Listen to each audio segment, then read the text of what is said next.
Our next guest says the waste, fraud, and abuse at HUD must be eliminated. He's leading the effort to conduct a congressional investigation. Joining us now is Congressman David Jolly, member of the House Appropriations Committee.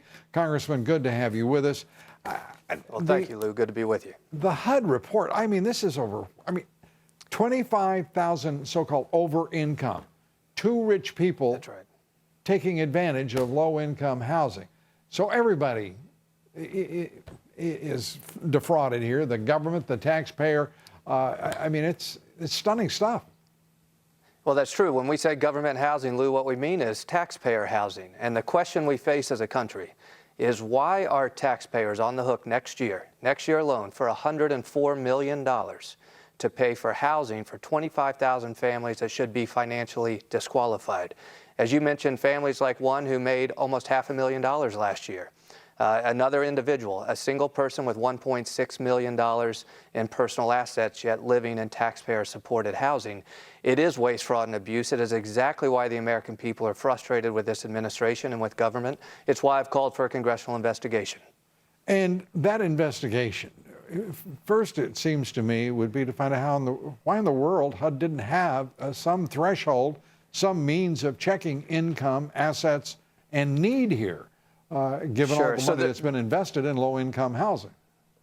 Right. So there are a couple different programs. There is a voucher program that actually does assess annually the family's income and makes adjustments. But this one that we are looking at is one that once you qualify, you're in for good. So for instance, a family who last year made $200,000, they first received taxpayer-supported housing in 1974, and they've been able to live in it ever since.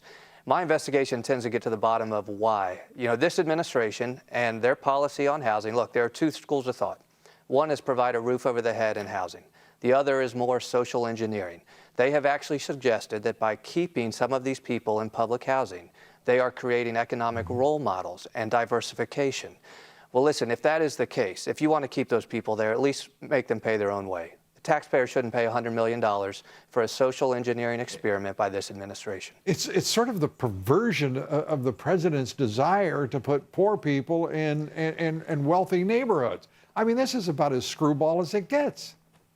It's exactly right, and it's at the cost of taxpayers. And also, though, understand this. What we're seeing out of HUD is a failure that reflects this administration generally, their inability to run a government. Consider the VA scandal, a VA department that acknowledged that their negligence contributed to the deaths of veterans.